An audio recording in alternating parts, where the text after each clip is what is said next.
محمد درود پڑھیں.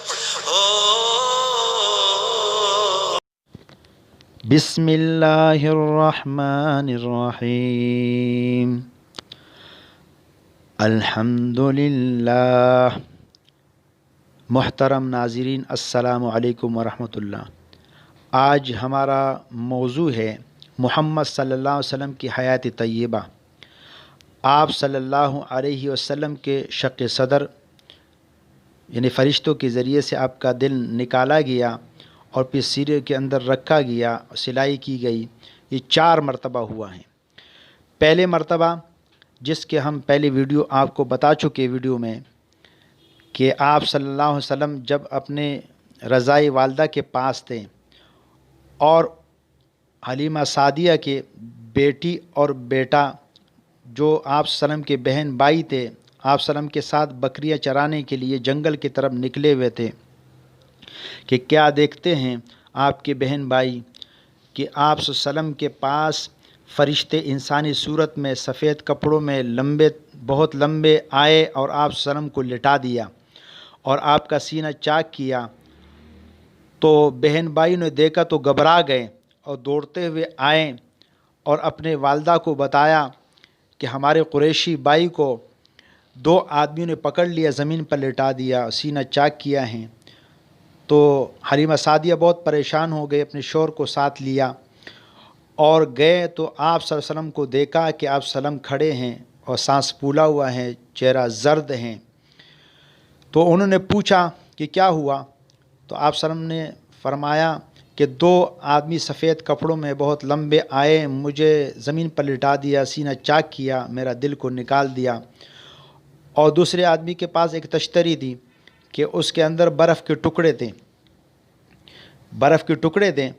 تو میرے دل کو جب نکالا گیا اور اس کے اندر ایک خون کا لوتڑا کھالا اور کہا کہ یہ شیطان کا حصہ ہے، پھینک دیا اور پھر برف کا ٹکڑا لے کر دل کو دھویا اور پھر سینے کے اندر رکھ کر سلائی کر دی اور پھر واپس چلے گئے.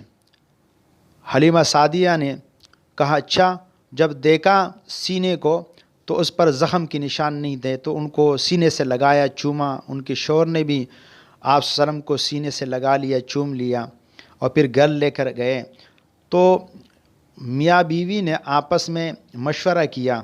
بیوی نے کہا کہ مجھے لگتا ہے کہ اس بچے پر جن کے آثار ہیں اور مجھے ڈر لگ رہا ہے، اس لیے اگر ان کے والدہ کے حوالے ہم کر دیں. شوہر نے بھی کہا ٹھیک ہیں اور مکے میں آپ صلی اللہ علیہ وسلم کے گھر کے والدہ کے حوالے کر دیا. دوسری مرتبہ جب آپ صلی اللہ علیہ وسلم کی عمر 10 سال کی تھی تو اس وقت فرشتے آئے اور آپ کو لٹا کر شق صدر کیا اور دل کو نکالا گیا اور کوئی ایسی مادے کو باہر نکال دیا گیا اور پھر اس کے بعد سینے کے اندر دل رکھ کر سلائی کر دی. یہ 2 واقعات.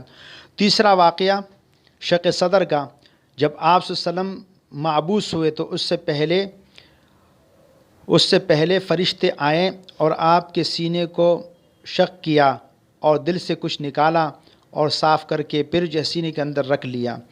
تیسرا، معراج کے موقع پر اس سے پہلے آپ صلی اللہ علیہ وسلم کو فرشتوں نے سینہ چاک کیا اور کچھ نکال لیا اور پھر دل کو سینے کے اندر رکھا. یہ 4 واقعات ہیں. اب یہ بار بار شق صدر کیوں ہو رہا تھا؟ اس کی کیا وجہ ہیں؟ تو پہلی وجہ تو یہ ہے، پہلے واقعے کہ بچپن میں دل کے اندر ایک ایسا مادہ ہوتا ہے جو گناہوں کا مادہ ہوتا ہے. شیطان اس کے ذریعے سے گناہوں پر آمادہ کرتا ہے اور گناہوں کی طرف آدمی مائل ہوتا ہے، گناہوں کی طرف رغبت اختیار کرتا ہے. تو یہ گناہوں کا مادہ ہے، شیطان کا حصہ ہے. تو فرشتوں نے اس مادے کو نکال دیا تاکہ گناہوں کی طرف مائل نہ ہوں. پھر برف کے ذریعے سے کیوں دھویا؟ اس لیے کہ گناہوں کی تاثیر گرم ہے. جیسے آدمی غصہ کرتا ہے تو یہ غصہ کرنا حدیث میں آتا ہے کہ جب آدمی کو غصہ آ جائے تو فوراً وضو کر لے. وضو کرتا ہے تو ٹھنڈا ہو جاتا ہے، تو وہ غصہ شیطان کے طرف سے ہیں، غصہ ختم ہو جاتا ہے. تو یہ گرمائش کی وجہ سے ہیں. غصے کے وقت آدمی بہت گرم ہو جاتا ہے اور پھر پانی پی کر ٹھنڈا بھی ہو سکتا ہے. اور غصہ تکبر کی وجہ سے بھی ہے کہ شیطان کی عادت ہے کہ وہ تکبر کرتا ہے اور اپنے آپ کو بڑا سمجھتا ہے. تو آپ صلی اللہ علیہ وسلم کی حدیث ہیں کہ جب آدمی کو غصہ آئے، اگر وہ کھڑا ہے تو بیٹھ جائے، اور اگر وہ بیٹھا ہوا ہے تو وہ لیٹ جائے، تو غصہ ختم ہو جائے گا. تو اس لیے دل کے اندر جو گناہوں کا مادہ وہ نکال کر پھر وہ دل کو ٹھنڈا کیا گیا کہ بالکل ہی اس کے آثار ختم ہو جائیں. اور دوسری مرتبہ 10 سال کی عمر میں آپ کا سینہ شق کیا گیا. تو اس کی وجہ یہ ہے کہ انسان کے اندر لہو لعب کا ایک مادہ ہے دل کے اندر کہ آدمی کھیل کود کی طرف رغبت اختیار کرتا ہے.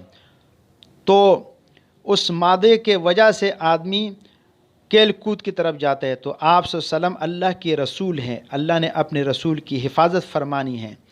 تو آپ کے سینے سے اس مادے کو نکالا گیا. اس کے بعد آپ صلی اللہ علیہ وسلم کے سامنے بچے کھیل رہے ہوتے، کود رہے ہوتے، لہو لعب میں مشغول ہوتے، لیکن آپ صلی اللہ علیہ وسلم اس کے طرف رغبت سے نہیں جاتے تھے، ایک طرف ہو کر بیٹھتے تھے. کوئی بھی لہو لعب میں لگا ہوا ہے تو آپ صلی اللہ علیہ وسلم ایک طرف ہو کر چلے جاتے تھے، کنارہ کشی اختیار کرتے. تیسری مرتبہ بعثت کے زمانے میں تو آپ صلی اللہ علیہ وسلم کی طرف وحی بھیجی جا رہی ہے. تو وحی کا وزن کوئی معمولی نہیں ہے. اسرار وحی اور علوم الہی کا تحمل کرنا بہت ضروری ہے.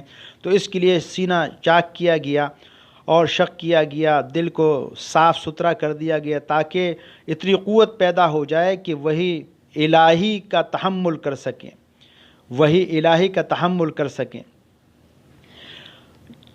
یہ چوتھی مرتبہ آسمان دنیا پر جانا اور عالم ملکوت کو دیکھنا اور طرح طرح کے مناظر کو دیکھ لینا، اور ایک آسمان دوسرے آسمان تیسرے ساتوں آسمان کے اوپر تک جانا، فرشتوں کو دیکھنا، مختلف قسم کے اللہ کی مخلوقاتوں کو دیکھنا. تو اس سے پہلے آپ کے دل کو مضبوط کیا گیا تاکہ اللہ جل شانہ کے ساتھ ملاقات کرنا کوئی آسان کام نہیں ہے. موسیٰ علیہ السلام نے اللہ پاک سے درخواست کی دیکھنے کی درخواست، تو آپ صلی اللہ علیہ وسلم اللہ جل شانہ نے فرمایا کہ آپ نہیں دیکھ سکتے، اور اگر آپ دیکھنا چاہتے ہوں تو اس پہاڑ کی طرف دیکھ لے. آپ مجھے براہ راست نہیں دیکھ سکتے، پہاڑ کی طرف دیکھیں. پہاڑ کی طرف دیکھا تو اللہ پاک نے تجلی فرمائی اس پہاڑ کے اوپر. پہاڑ ریزہ ریزہ ہو گیا، ریزہ ریزہ ہو گیا. موسیٰ علیہ السلام گر گئے، بے ہوش ہو گئے، اور جب ہوش آیا تو اللہ پاک سے معافی مانگی ہے، اللہ پاک سے معافی مانگی. تو اب آپ صلی اللہ علیہ وسلم اللہ کی دیدار کے لیے جا رہے ہیں، اللہ کی ملاقات کے لیے جا رہے ہیں. تو اس سے پہلے آپ کے سینے کو شاق کیا گیا اور آپ صلی اللہ علیہ وسلم کے دل کو مضبوط کیا گیا.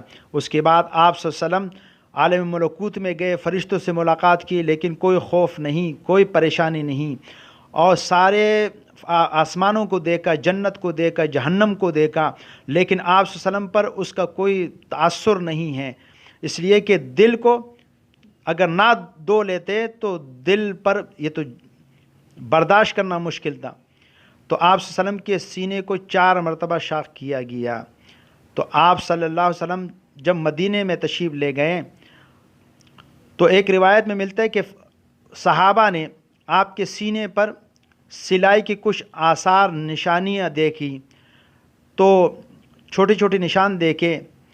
تو آپ سے پوچھ لیا صحابہ نے کہ تو آپ صلی اللہ علیہ وسلم نے فرمایا کہ یہ وہ شق صدر کے وقت سلائی کے نشانات باقی رہ گئے ہیں.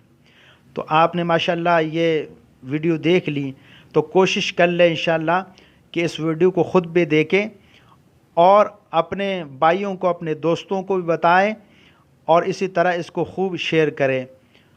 تو اس سے انشاءاللہ بہت فائدہ ہوگا. اپنے فیملی والوں کو بھی بتا دیں کہ اس ویڈیو کو خوب دیکھیں، تو انشاءاللہ ایمان میں اضافہ ہوگا. السلام علیکم ورحمۃ اللہ.